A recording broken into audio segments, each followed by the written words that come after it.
Defining terrorism, the latest attacks in the US and France have brought the use of the word to the forefront. So who gets to decide whether a crime is terrorism or not? And have political leaders exploited the word for their own benefit? This is Inside Story.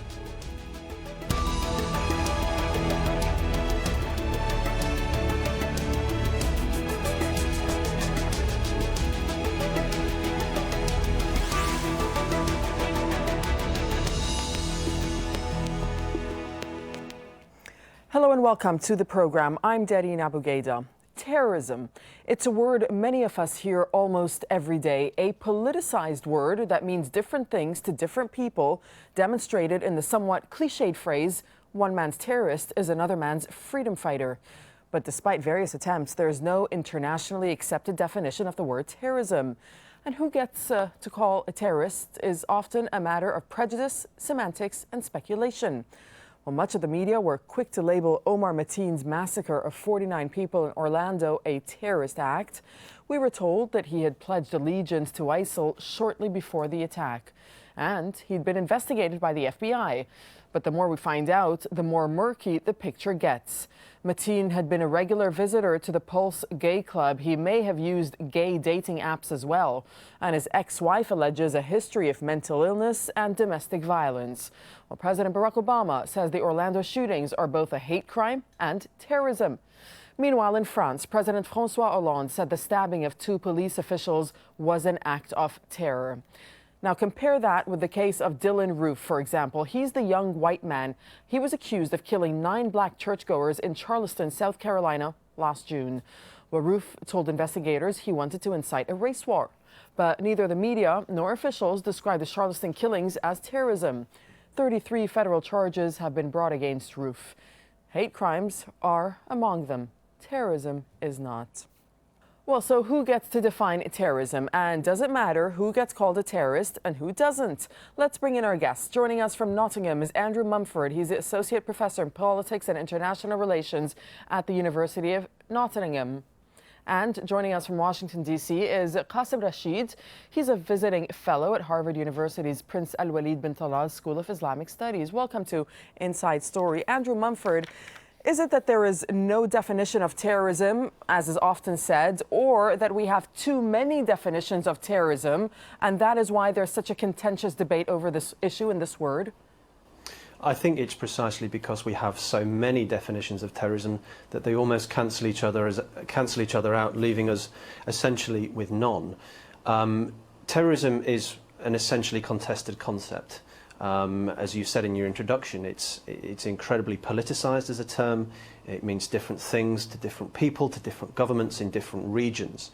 But what we've got to sort of have a look at here is not just the political landscape in which this word is used, but also as well how policymakers, security agencies, the police are all operating with different terms and concepts regarding terrorism. So all the different intelligence agencies, security agencies that will have been working on the Orlando shootings over the last couple of days and the fallout from this will all have their own different operating definitions of terrorism.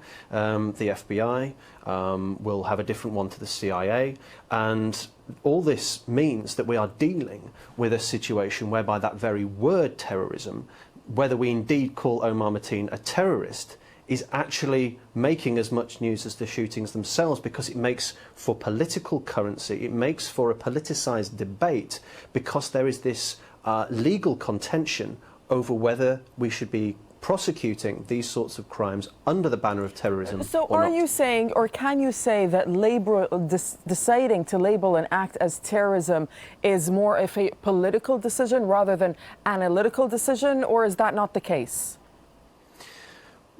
Let's not kid ourselves here. Politicians, and we've seen in terms of the reactions of the different presidential candidates in the US since the Orlando shootings took place, just how much of a political football the word terrorism can be. It can be used pejoratively. It can be used to push a domestic agenda. But let's have a look. Let's step back from this and try and make some sense of exactly how and why it can be used. Politics is the art of persuasion, and one of the key tools for persuading is language.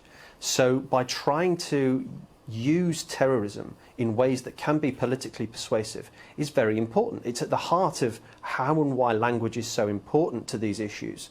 Now, the political use of the word terrorism is something that we've been grappling with in the US since 9/11. It's all tied in with the way in which lawmakers can securitize certain actions, certain groups of people, in order to take them out of the realm of the ordinary, place them in the realm of the extraordinary, in order to further a political agenda, get some laws passed, or try and, as they would have it, shore up national security, defend the national interest, and all of those sorts of things. So we shouldn't be surprised at the politicisation of the fallout from the Orlando shootings. This is not new. It's simply another instance in a long line of cases whereby the actions of individuals, and I'm sure this is something we can come back and talk about later, but how the actions of individuals, not necessarily members of a large group, have their actions defined when they undertake, and this is a term I prefer to use, acts of political violence. Qasim, can you weigh in on this, and to what extent is this word terrorism used as political intimidation? I agree a lot of what my colleague just said. The reality is that when we compare just these two situations, this horrible attack in Orlando, and then of course the horrible attack on the church in South Carolina, we see a lot of similarities. We see young boys, young men who were disaffected, who had several difficulties in their childhood growing up, didn't have any sense of direction or identity, resorting to becoming radicalized by either interacting with people online or having poor influences in their immediate family, and then lashing out in the most horrific and violent manner possible. And by virtue of Omar Mateen coming from a Muslim background and Dylan Roof coming from a white Christian background, we see a distinct difference in how the two situations are described. And the fallout from that is that in the United States, the American Muslim community is a small community. We represent only about 1% of the population, whereas obviously white Americans represent about 60% of the population. And so there's a media narrative that's being driven on what is terrorism, and that is being done as anything Islamic related, and what is simply a lone wolf or a mentally disturbed individual, which is the case of Dylan Roof. One of the solutions to this requires us to adhere to justice. This is one of the things that we talk about a lot. I'm a member of the Ahmadiyya Muslim community, as Muslims who believe in Messiah Mirza Ghulam Ahmad of Qadian. One of the principles that we've used to spread Islam peacefully is to maintain justice, and under no circumstance can you maintain justice when you have this type of hypocritical standard of what terrorism is or isn't. People lost their lives in both situations. People were driven, I'm talking about Dylan Roof and Omar Mateen, were driven to horrific acts due to ignorance, due to a lack of education, and due to a lack of direction.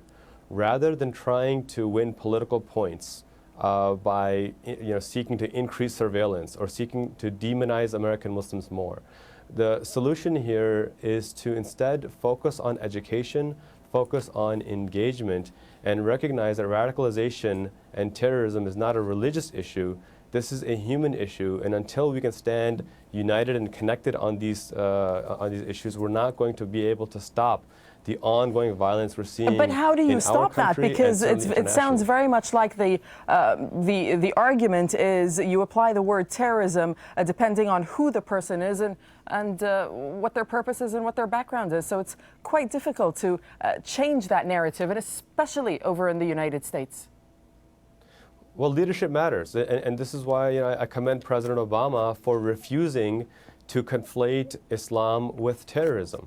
Calling something radical Islamic terrorism isn't going to solve anything. All it's going to do is disaffect more youth, confuse people on what Islam actually stands for. President Bush and President Obama were both firm that Islam has nothing to do with terrorism. This is the kind of leadership that our country needs, and this needs to trickle down to our senators, to our governors, and throughout our state legislatures as well. As long as we continue to conflate these two, we're going to create more fear, more misunderstanding. And I'll give you a perfectly good example. The same day as the horrific Orlando attack, there was another man from Indiana, a white Christian, who traveled all the way to Los Angeles to their Pride Parade with the intent of blowing up a bomb. He had 3 fully loaded rifles with him as well. The same day, another man in New Mexico mass murdered 5 members of his own family and tried to flee. None of those made headlines because they weren't Muslim and because there was no tie to Islam there whatsoever. So what this does, it gives Americans a false sense of fear towards American Muslims, and it creates more division within our country. And I think most detrimentally, it creates more fodder for terrorist groups like the Taliban, like Al-Qaeda, like Daesh, to claim that America is somehow anti-Islam, when in reality, America is not anti-Islam. It is certain demagogues who are trying to use this as a tool to advance their agenda. I would suggest that this goes back to having proper leadership, and a leadership that recognizes Islam has nothing to do with terrorism is going to be the solution going forward.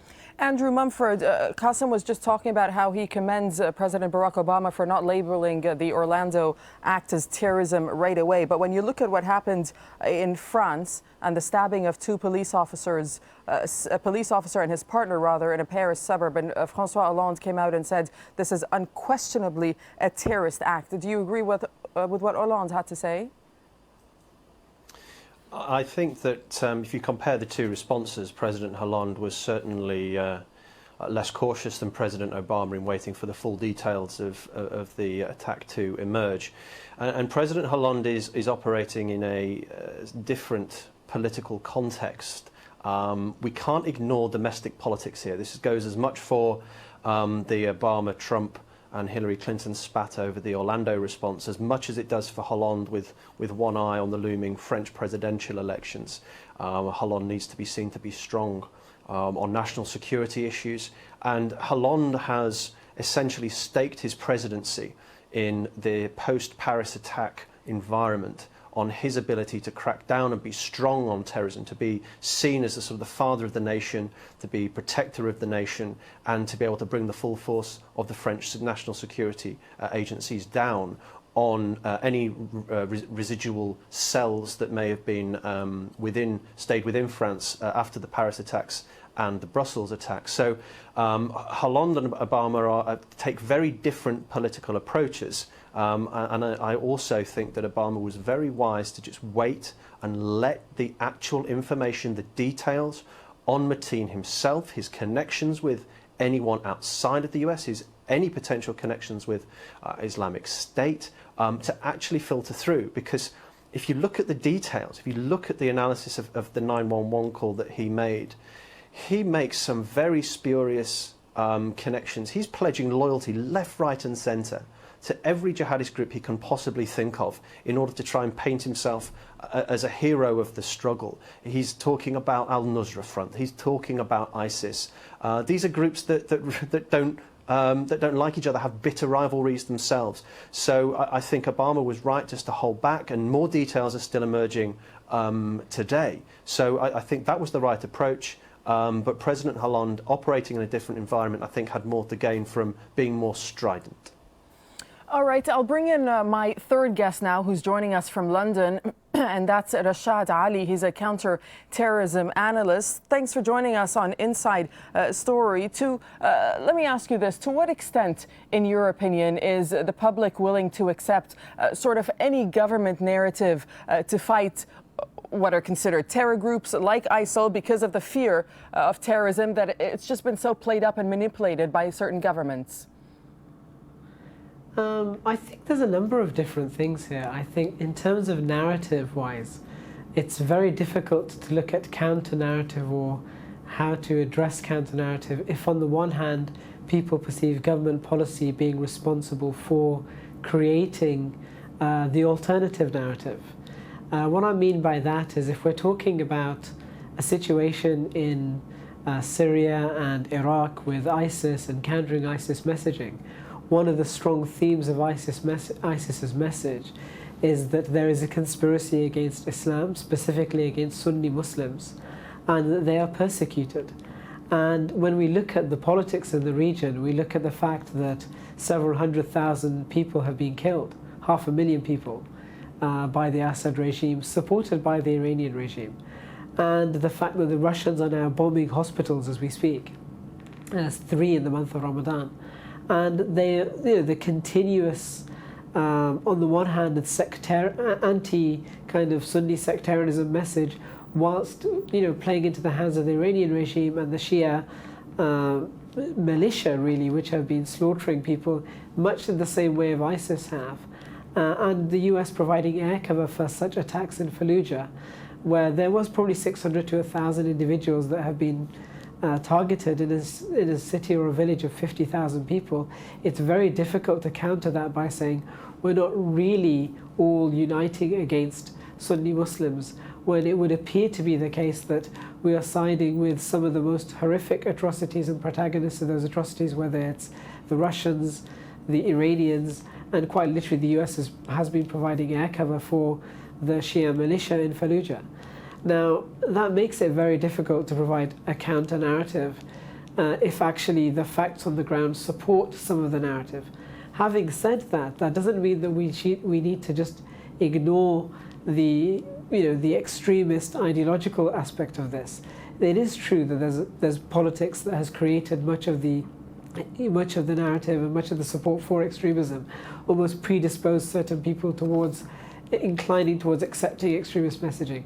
But at the same time, the narrative of extremists, the ideological extremism, one that says you're either with us or against us, to that extreme, we've seen it. I was reading an article, very interesting one, that looked at how Abu Bakr al-Baghdadi was takfired by a group within ISIS. He was declared as not Muslim enough because he had not declared Ayman Zawahiri a kafir, a non-Muslim infidel. Right. So you have the extremities of excommunication going on within ISIS itself. So we see the extreme religious and political narrative. But I think there is some truth to say that on the one hand we do see terrorism, on the other hand we do see individuals who are quite vulnerable, unstable, manipulated, being caught up within this. And I think looking at what happened in Orlando, I know that's not the focus. But is there a criteria, Rashad? Is there some sort of criteria or basic component in which will allow us to distinguish between what is called terrorism and what is called criminal violence? Well, I think we should step back and look at the definitions that are given. Obviously, different people have different definitions in all legal circles. In the UK, essentially, we're talking about non-state actors engaging in violence for political ends. And that definition can be applied to a whole range of people. And we look at this across the far right. We look at this even with things like extreme animal rights activists and with Islamist or Al-Qaeda inspired terrorists. So in that sense, we can probably apply that definition. The difficulty is not in the definition and applying it in an abstract. It's when looking at individual cases. I mean, looking at the situation in Orlando, you have an individual who we can see, we know that he himself was probably gay and was homosexual. He probably had repressed issues. He was very violent towards his ex-wife, allegedly. He had made violent pronouncements and even racist pronouncements. So this is someone who was very disturbed, had a violent disposition, and was probably dealing with issues in his own sexuality which have come to a fore. This obviously has been compounded by some of the narrative that we know that he's been looking at online, and his allegiance apparently to both Hezbollah and ISIS. So actually we can see this as a confused individual. It's not a demagogue, a deep ideologue who's embraced an extreme ISIS ideology, otherwise he wouldn't be confused with Hezbollah and ISIS, who are at odds with each other. But he's someone who's taken on a narrative, a very conservative religious narrative, one that probably he believes he should be guilty of. He should be killed for his own inclinations or his own behavior. And so actually we can see this as compounded with both ideological narratives, political ends, and the fact that ISIS claimed it. They've claimed this as one of their victories. They described him as one of the soldiers for the caliphate. Right. So here it becomes complicated. That on the one hand, we can see terrorists taking advantage of this. We can see a narrative where he's embraced this, and the authorities are saying they've seen evidence of him looking at extremist ideology online. And on the other hand, we can see this is a deranged individual. So there's a number of factors that complicate whether we apply this to this case.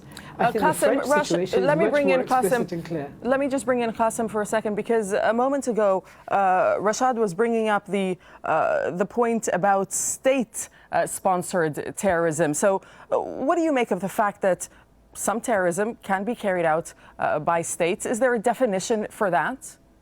Well, I think that's where you need to look at the vantage point of the person being killed and attacked. I mean, I have friends in Iraq who were alive and well before the 2003 U.S. invasion. And if you ask them, they see that as an act of terrorism because they lost, some people lost dozens of family members. We have estimates of up to 1 million innocent civilians killed with that invasion of Iraq back in 2003. So these questions are broader than just the individual. I agree with much of what my colleague said, that when we look at the situation in Orlando, we see a deranged individual pledging allegiance to opposing organizations. He may as well have opposed allegiance to opposing state organizations as well.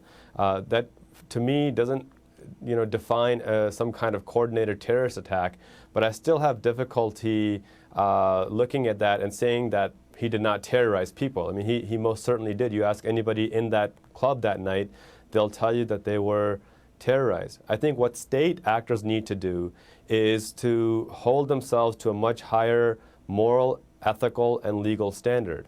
We have the Universal Declaration of Human Rights. We have the International Covenant on Civil and Political Rights that define when war is permitted and when fighting is permitted. And when those rules are violated, when they're trampled upon, we have these atrocities that happen, for example, in Iraq. And President Obama has gone on record to say that the growth of ISIL is a direct result of our invasion of Iraq and destabilizing an entire nation. Andrew So Mumford. if we're going to hold Right.